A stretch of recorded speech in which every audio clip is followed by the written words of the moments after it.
I grew up in a small town called Redwood Hollow. You won't find it on most maps, just a few rows of houses, one grocery store, and a high school that still smelled like chalk and floor polish from the 1980s. Nothing much ever happened here, until the year she came. Her name was Lydia. At least that's what we were told. She transferred into Redwood High halfway through October, quiet, pale, and strange in a way none of us could quite explain. The first time I saw her, she was standing in the hallway near the art room, facing the window like she was watching something outside.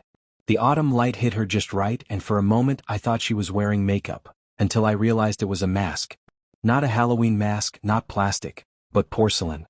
Smooth, white, and thin with faint cracks along the cheeks. It didn't have much expression, just these hollow eye slits and a soft, painted mouth that always seemed to be half smiling. Everyone noticed, of course. A girl who wears a mask to school every day? You couldn't not notice. At first, people joked. Some said she was disfigured. Others said she was part of some performance art thing. But when she didn't take it off, not even in the cafeteria, not in class, not even during gym, the jokes stopped being funny. By the end of the first week, she barely spoke. The only time anyone heard her voice was when a teacher asked her a question, and she answered softly, too softly. One of my friends, Jenna, said her voice didn't sound like it was coming from behind the mask, but from inside it. That was when the strange thing started happening. Lockers would slam shut on their own. Mirrors in the girls' restroom fogged up with handprints when nobody was inside. A janitor found strands of hair stuck inside a sink drain that had been sealed shut for years. Everyone joked that Lydia was cursed. But when Halloween week came, the whole school began to feel wrong. The hallways smelled faintly of burning perfume, a heavy, floral scent that seemed to follow Lydia wherever she went. One night, the motion sensor lights in the gym turned on by themselves, and the security guard swore he saw a figure standing at the far end of the bleachers, motionless, wearing something white on her face. The next morning, Lydia didn't come to class.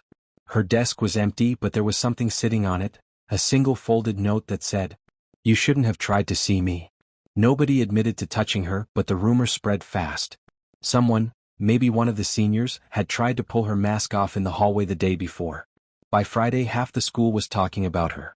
Some said she transferred out. Others said she'd been taken away by her parents. But when the janitor opened the art room closet that afternoon, he found something inside.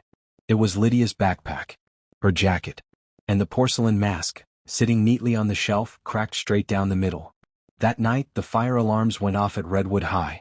The sprinklers activated, drenching the hallways, and the smell of perfume filled the air again, stronger this time, almost choking. The police said it was faulty wiring. But those of us who were there remember something else. When the alarm stopped and the lights flickered back on, someone had written 3 words across the blackboard in dripping red paint. "She's still here." After that night, things at Redwood High changed. They closed the art room. The hallway where Lydia's locker used to be was sealed off for renovation. But the students knew the truth, or at least, the version of it that spread through whispers between classes and over late-night calls. I tried to forget about her. We all did. But sometimes, even now, I still catch the scent of that same perfume when I walk past the old gym. A week after the fire alarm incident, a teacher named Mrs. Powell quit her job. She told the principal she couldn't handle the stress anymore. But Jenna's mom worked in the office, and she said Mrs. Powell left crying, saying she saw the girl again. According to her, she'd been grading papers late that night in her classroom when she heard someone humming softly in the hallway. She stepped out to look, and saw Lydia standing at the far end, motionless. Her head was tilted slightly to one side. The porcelain mask was back on. But this time there was a long, dark crack running through it, from the forehead down to the lips. And from inside that crack something moved. Not skin. Not bone. Just a faint, shifting blackness like smoke. When Mrs. Powell turned on the lights, Lydia was gone. That same night, the janitor quit too. He told the sheriff he heard someone whisper his name inside the supply closet. When he opened the door, there was no one there, just that scent again, stronger than ever. The next morning, the walls near the art room were covered in smudges, handprints.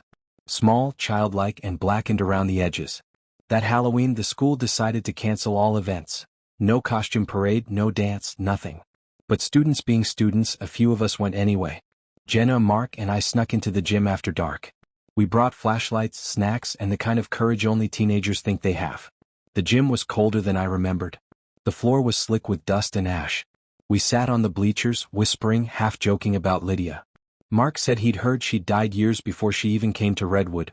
that her parents had burned in a house fire and her face had been disfigured. The mask was the only thing she had left to hide behind.